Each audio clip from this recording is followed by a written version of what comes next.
to improve your chances of getting what you want at the end of your life.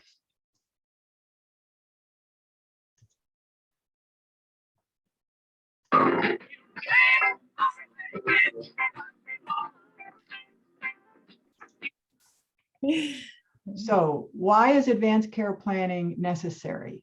Two conditions which cannot be fixed even by modern medicine are aging and dying.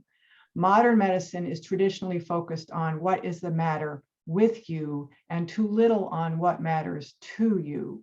At the end of life, this bias can lead to hard endings.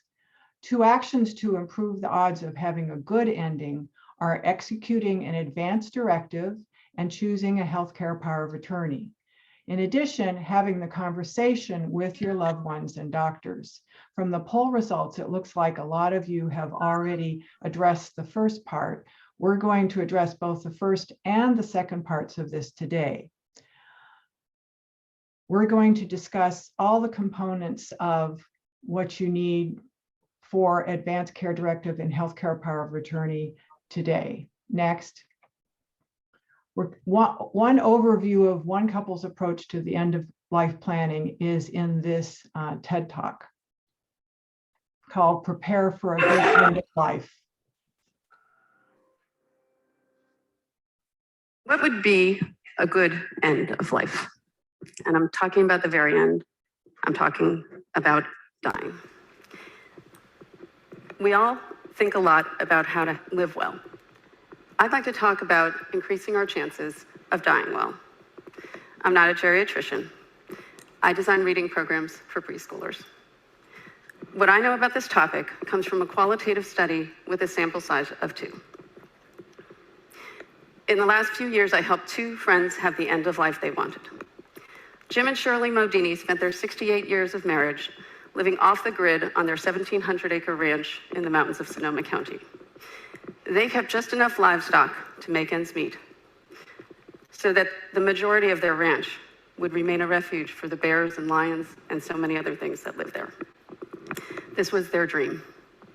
I met Jim and Shirley in their 80s. They were both only children who chose not to have kids. As we became friends, I became their trustee and their medical advocate, but more importantly, I became the person who managed their end-of-life experiences. And we learned a few things about how to have a good end. In their final years, Jim and Shirley faced cancers, fractures, infections, neurological illness. It's true. At the end, our bodily functions and independence are declining to 0. What we found is that with a plan and the right people, quality of life can remain high. The beginning of the end is triggered by a mortality awareness event. And during this time, Jim and Shirley chose ACR Nature Preserves to take their ranch over when they were gone. This gave them the peace of mind to move forward. It might be a diagnosis, it might be your intuition, but one day you're going to say, this thing is going to get me. Jim and Shirley spent this time letting friends know that their end was near and that they were okay with that. Dying from cancer and dying from neurological illness are different. In both cases, last days are about quiet reassurance. Jim died first. He was conscious until the very end, but on his last day, he couldn't talk. Through his eyes, we knew when he needed to hear again, it is all set, Jim. We're gonna take care of Shirley right here at the ranch, and ACR is gonna take care of your wildlife forever.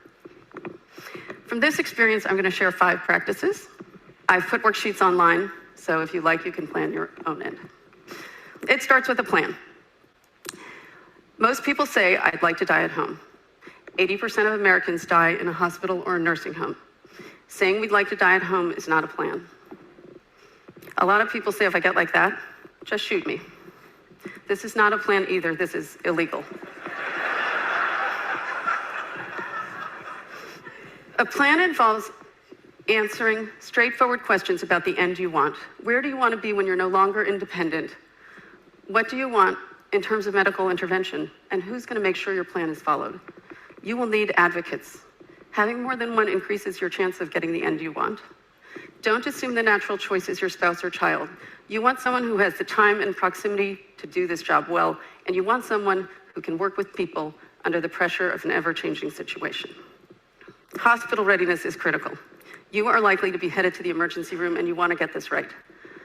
Prepare a one-page summary of your medical history, medications, and physician information.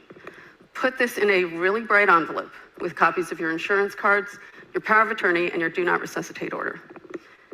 Have advocates keep a set in their car, tape a set to your refrigerator.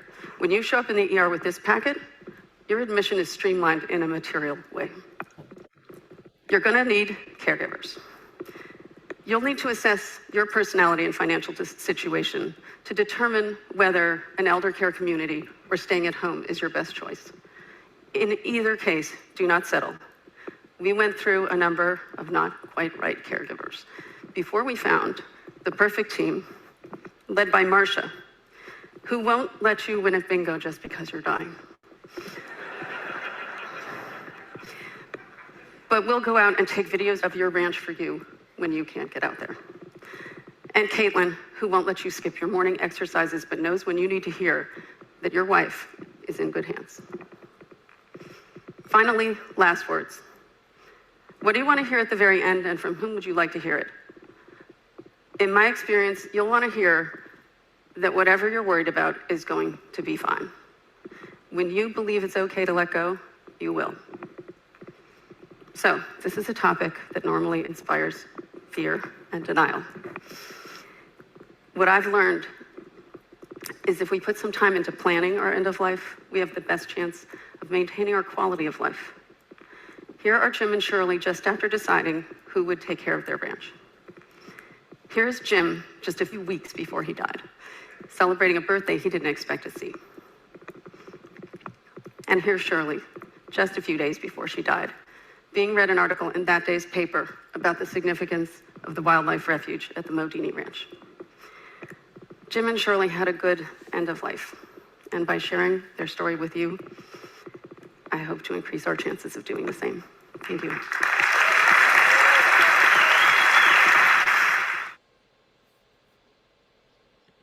So the resource 5 pages that she mentioned in her talk are going to be listed in the recap information, as well as many other resources, people to websites to help you go through this process of having the conversation and planning. Next. So some statistics.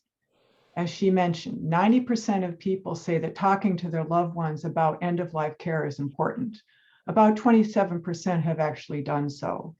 60% of people say that making sure their family is not burdened by tough decisions is extremely important, but only 56% have communicated their end-of-life wishes. Next. 80% of people say that if they were to be seriously ill, they would want to talk to their doctor about wishes for their medical treatment towards the end of life. 7% report having had this conversation with the doctor. And the poll today seemed like talking to the doctor was the least frequent response. 82% of people say it's important to have their wishes in writing. 23% have actually done it. These statistics are about 10 years old. Talks like this one today are hoping to improve these numbers and improve people's good endings. Next. When you're a kid, the first thing you have is sex ed. As we mature, now we're undergoing death ed. As Judy McDonald Johnston said, hope is not a plan. And this is an example of one of the many resources available to help you with advanced care planning. Many of these are listed in your handout. In today and next week's session, we're going to talk about some nuts and bolts of this advanced care planning to increase your chances of having a good end of life. Next. So there's 4 components to advanced care planning. The best way to get what you want is to take responsibility and plan ahead. We're going to talk about the first 2 items today. We will discuss the last 2 in the 3rd presentation. So the first 2 items are having the conversation. And I keep saying the conversation because there is one of the resources is called the Conversation Project. That conversation is the individual, you, with your family or friends. The second is individual, you or your family or surrogate with the medical care provider. Documenting that conversation and having those documents legally signed, completed, is the second component we'll discuss today. In the third presentation, we'll discuss how can you have your documents available at the time of need, and how can the medical care system honor the wishes that you've expressed in your document. Next. So what is the subject matter of this conversation that you're having either with your family, friends, or with your medical care provider? Next. These are some tough questions that you need to think about. What matters to me at the end of my life?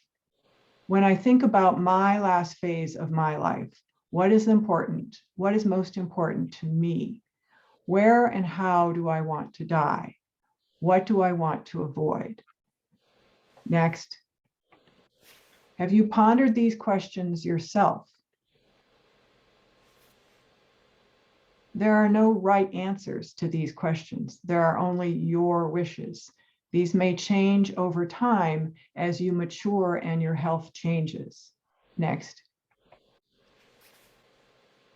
So the resources in this handout, especially the Honoring Choices Pacific Northwest and the Conversation Starter Project, go into how you might prepare and begin these conversations.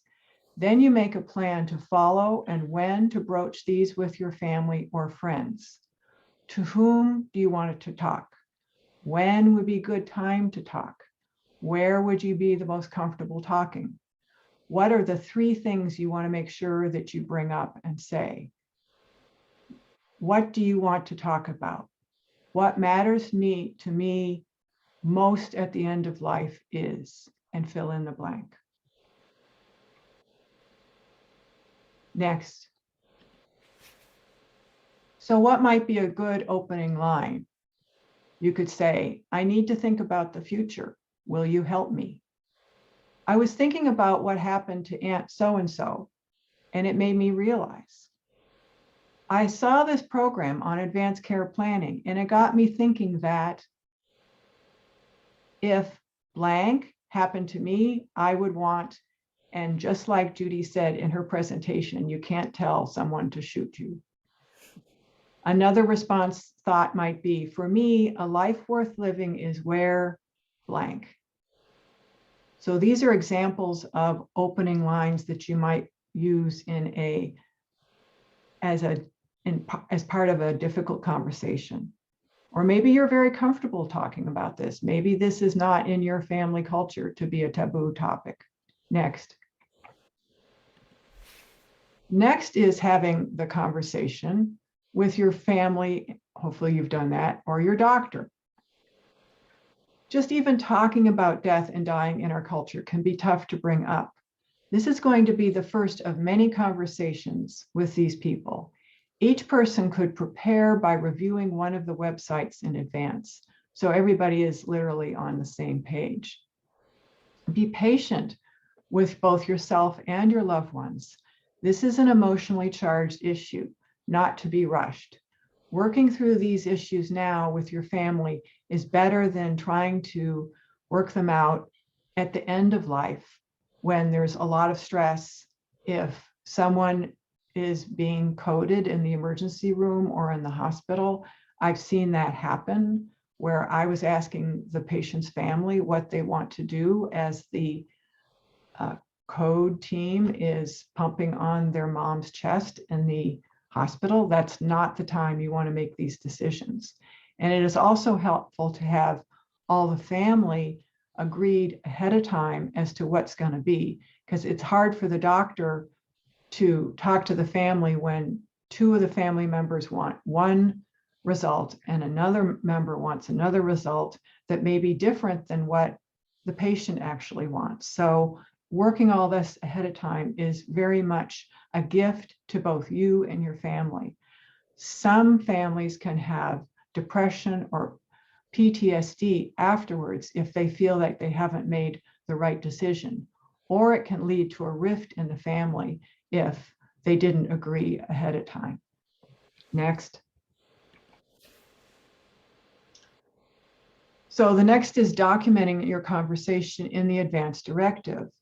And to some of you that may have filled out advance directive, the lawyer sort of boilerplate advance directives sometimes don't give you the opportunity for as much detail as you would like. Sometimes they just address only if you have a terminal condition with less than 6 months to live or in a coma. They don't really address many of the nuances that we can address here. Next. So at what age do you need to fill out an advance directive? I'm guessing that most of you are beyond this age of 18. Ira Byock, who is a physician who is part of the Honoring Choices system for the Providence Health System, says it's never too early until it's too late. And I don't know how many of you remember the young lady in Florida who was in, I think, a car accident and was in a coma, and her husband and her family were arguing about what she really would have wanted. She hadn't filled out an advance directive that I understood, and it led to a lot of problems. This planning ahead is a gift to give yourself and your family. You need to think about what you want, not what someone else thinks that you ought to do. Then communicate your goals and wishes to your family, your surrogates, in other words, your healthcare power of attorney, and your doctors. Next. So there's a number of advanced care planning documents. That's more than just the advance directive. The advance directive is also sometimes called a healthcare directive or a living will. That is a document that describes your wishes and specifies which medical treatments that you want or don't want at the end of your life, or if you are no longer able to make your own decisions on your own. For instance, you're in a coma. A healthcare power of attorney, also called a healthcare proxy. In some states, this is called a durable power of attorney for healthcare. That identifies your healthcare agent, the person you trust to act on your behalf if you are unable to make your healthcare decisions or communicate your wishes. This is probably the most important document. Make sure you have had many conversations with your proxy or healthcare power of attorney, because they are going to serve as your advocate, and they are going to be making your decisions if you can not make them yourself and verbalize them yourself. These documents need to be complete and signed by two persons unrelated to the individual or notarized. A PULSE form is physician's orders for life-sustaining treatment. That's not applicable to everybody at this point. This is a set of medical orders written by your doctor, PA, or ARNP, all of different healthcare providers. Next. To add to these three documents, a personal statement can be very helpful to delineate what your values and your goals are at the end of your life. This can be very helpful for the healthcare power of attorney, providers, or family who may need clarification or reinforcement at a decision point. Some resources, such as The Art of Dying Well, which is a book by Katie Butler, suggests including in this statement what you would want if you develop dementia. And in the resource list, there's a couple of other of the programs that also tell either you as a patient or your family how to prepare for dealing with dementia. Fully discussing dementia provisions is beyond the scope of this presentation. Next. Have you chosen a healthcare power of attorney? Next. This document designating a healthcare power of attorney explains why this is helpful and necessary, and again goes into detail. Next. What is the difference between an advance directive and a PULSE form? The PULSE being the physician orders for life-sustaining treatment. Dr. Andrea Chatburn, who is the head of palliative care at Providence Sacred Heart Spokane, notes that an advance directive document is where you indicate your desires for medical treatment under very specific circumstances for the future. An advance directive reflects enduring values and underlying goals. A PULSE form is when your medical provider records orders for medical treatment based on your medical condition and preferences when one has a serious illness or frailty now. So advance directive is for the future, PULSE form is for now. Next. This is an example of the PULSE form, which has been updated as of last year.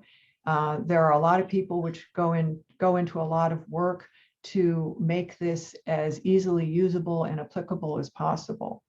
PULSE forms are recommended for those whom it would not be surprising if they died in the next year. By state regulations, those living in assisted or skilled nursing facilities must have a PULSE form.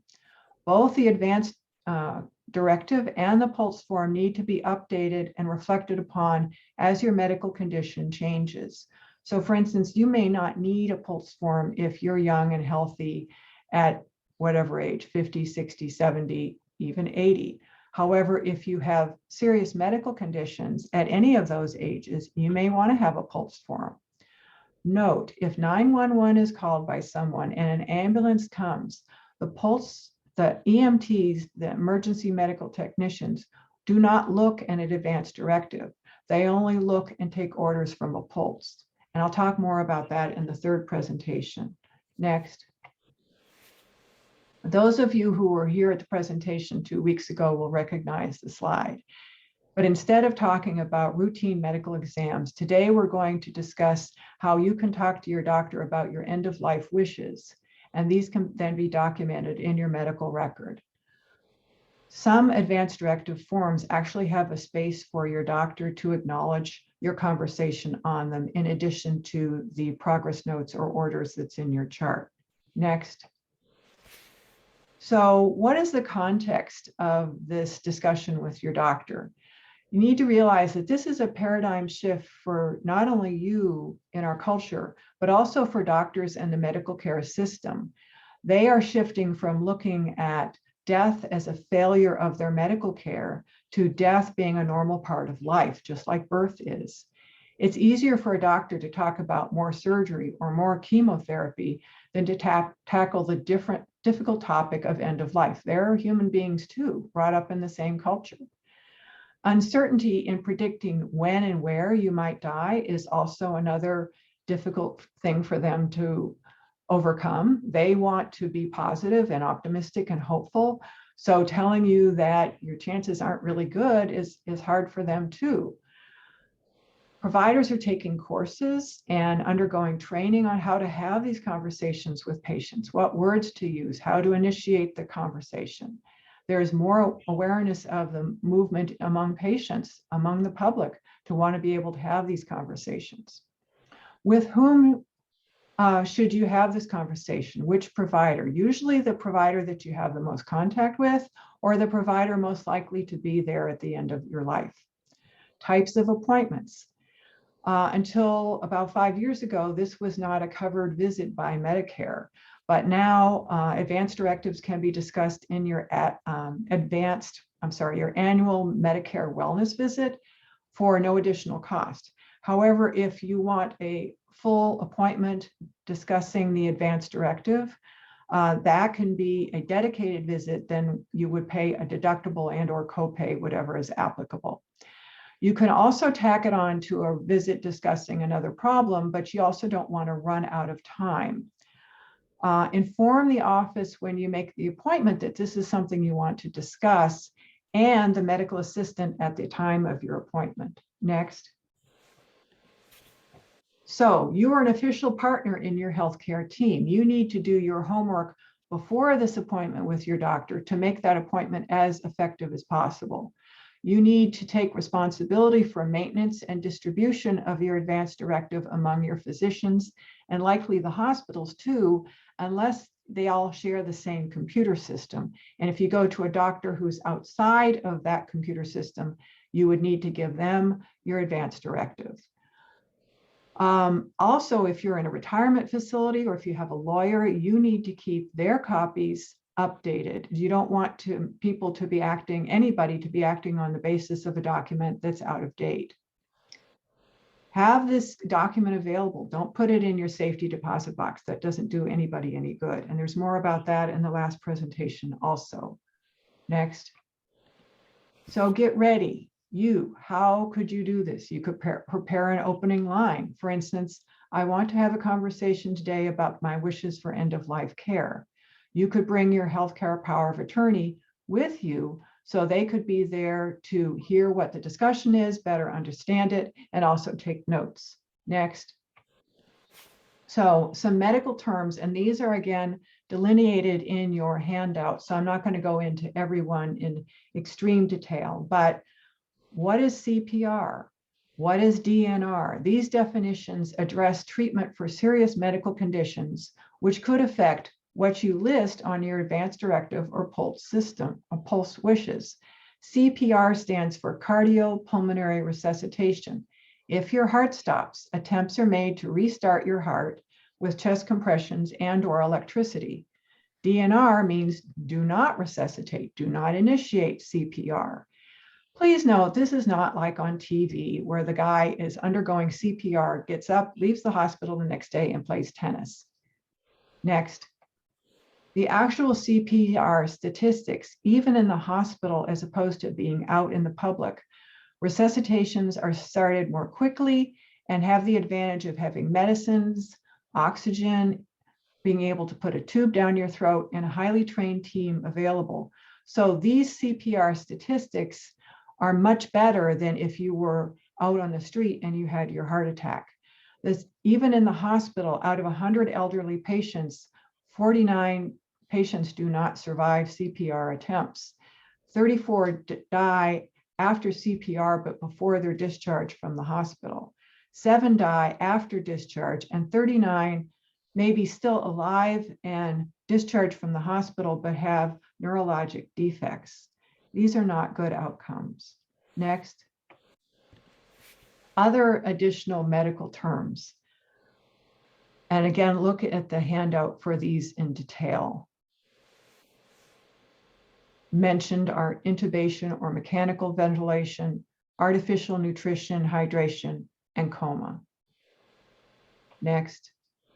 Other terms which are included in the handout but are less common is a time-limited trial of aggressive care, which is a short trial, maybe just days, where all possible life-saving medical care is tried in an effort to see if it helps. And then if it doesn't help, treatment is then shifted to discontinue the aggressive care and focus solely on comfort care.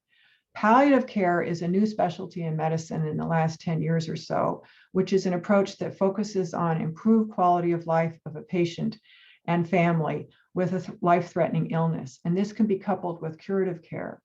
If the patient has an end-stage illness, then we may be thinking about comfort care, which is when curative care is no longer likely to help. Medication or other non-invasive means are used to solely keep you comfortable. Comfort care can include hospice care to address the physical, emotional, and spiritual needs of the person and their family. Hospice can also make financial arrangements easier. Next. Goals of care are in the context of your health, your wishes, with your doctor. This is not someone else's wishes. Hospice and palliative care are not giving up. They are translating your goals of care into a plan to decrease your pain and decrease your and your family's anxiety and exhaustion. Sometimes survival is actually lengthened and the quality of life is improved compared to hospital or curative treatment. By involving palliative care or hospice care, sometimes people even live beyond the normal 6 months expected life and are discharged from hospice care because they're still doing well or better. I'm going to give you an example of how helpful hospice care was for my mom. They took care of the nursing,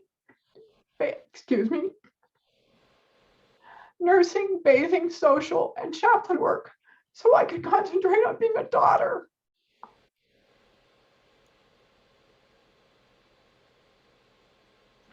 They supported me in making decisions and reassured me that we were doing the best for my mother.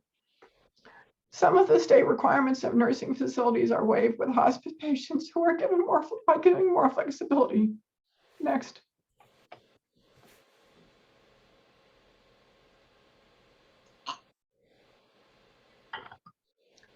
Being a doctor isn't much good when it's your parent that's dying.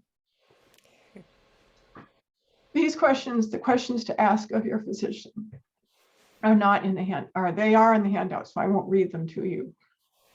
And note, as we noted in the first presentation, doctor or healthcare provider also can include PAs or ARNPs. These questions are designed to elicit information for you to decide. For instance, do you want chemotherapy for cancer that will make you miserable and only maybe prolong your life by 3 months? Do you want surgery if the chances are poor that it will improve your quality of life? Sometimes you need to be forthright with the doctor. Am I dying? Should I be enrolled in a hospice? There are specific requirements that are necessary to be enrolled in hospice. Ask a lot of questions. I don't understand. Can you explain it to me in a different way? You don't have to decide anything right away. This may take several visits, especially in the third stage of planning. Next. So there's 3 stages of ongoing conversation with your doctor. Basic planning is useful in all adults, but should be started by no later than 55 to 65 for healthy adults. Considering when a serious neurologic injury like a stroke or a car accident would change the goals of treatment. Stage 2 is planning for those with life-limiting progressive illness or complications are evident. For instance, if you've got a serious illness that you've had for a while, but suddenly there are more serious complications of that illness. Stage 3 is end-stage severe incurable medical problems, where it would not be surprising if a patient died in the next 12 months. Creating a document both on your advance directive form and potentially as an ongoing conversation with your provider. Each stage needs to be documented by your provider in your medical record. Your wishes may change as you mature. It's important to review and update your advance directive. Next. So hopefully after today's talk, you will decide to do a little more planning than just this. Next. There are a number of advance directive and healthcare power of attorney forms. These again are listed in your handouts. And as I said before, the standard forms given to you by your lawyer to fill out may not be as broad in the scope as you would like. These forms allow you, the forms listed above allow you more space for delineation of your wishes. Something also to consider is the increased frequency of severe dementia, where a person is neither unconscious nor actively dying. However, they cannot recognize their loved ones, communicate, or swallow safely. In some of these forms, a dementia provision can be added. Next.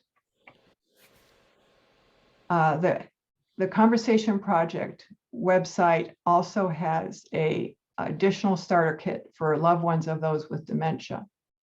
Next. These are more resources with books, videos, body and tissue donation and cremation options. Some of these the latter of which will be addressed next week. The Good End of Life website has the worksheets that were mentioned in the video. Those will also be included in your after session recap. Next. So that's the end of my talk today. Sorry for the emotions, but these are emotional topics. They are indeed. Thank you so much, Dr. Cilyo, and for your vulnerability as well. It's helpful, I think, for all of us to hear that, as you said, even as a doctor, when it's your own parent, right, or your own loved one, or yourself, it is emotional, but so important for us to be able to engage with. So we are going to shift into breakout rooms for a little abbreviated time. We may have about 13, 14 minutes to address these questions in small groups. So we'll talk about any or all of these 3. With whom and how do you plan to have the conversation, and how might you begin? What other resources or supports do you need to take your next steps in advanced planning? And finally, what do you think it would take for us to break our cultural taboos against discussing end of life, so that the experience could be different for next generations? So with that, Charlotte is going to go ahead and move us into those breakout rooms. You will either see that you're just being whisked or zoomed away into your breakout room, or you may see a blue button on your screen asking you to join a room, which you would then just click on. So with that, here we go.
Look, it's my same room. How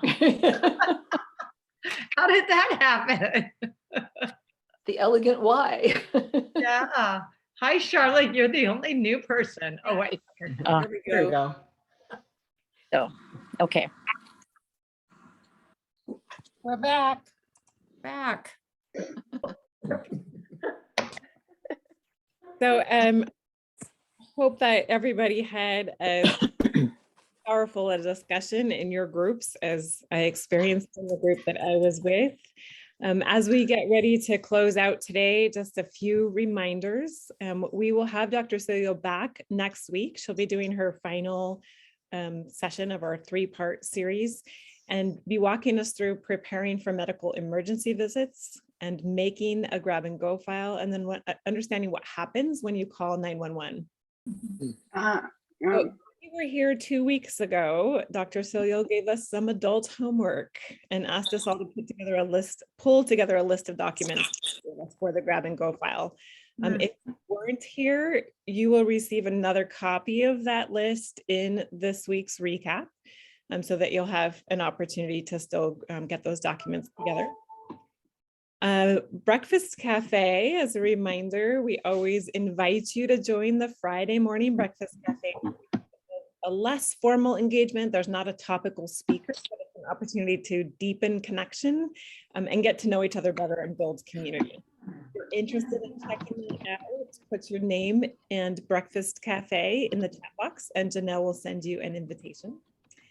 And then finally, I want to announce that because we always want to keep you apprised of other YMCA opportunities and programs. The YMCA of the Inland Northwest is launching next month a virtual book club. Ooh, nice. Opening that up to community members across the state to join. So we will include a flyer and registration information for that in the recap as well. Okay. That sounds like fun. Understanding that the first book, which I'll give you information in the recap, the first book will also have the author joining in the unique and fun as well. What is the first book? Oh, I don't have it off the top of my head. More will be revealed. It's in suspense. Walking and Your Heart Will Catch Up, and it's a saga about the walking the Camino de Santiago. Oh, nice. Oh, okay. So with that, we bid you farewell, and we'll see you. Thank you. Thank you so much. Hi, guys. Bye. Bye. Thank you for coming. Thank you. Thanks for being you. here. Karen, thank you for coming, trying us out. You are so welcome. Thanks for having me. Wonderful. Good. Thank you all. Thank you. Take care.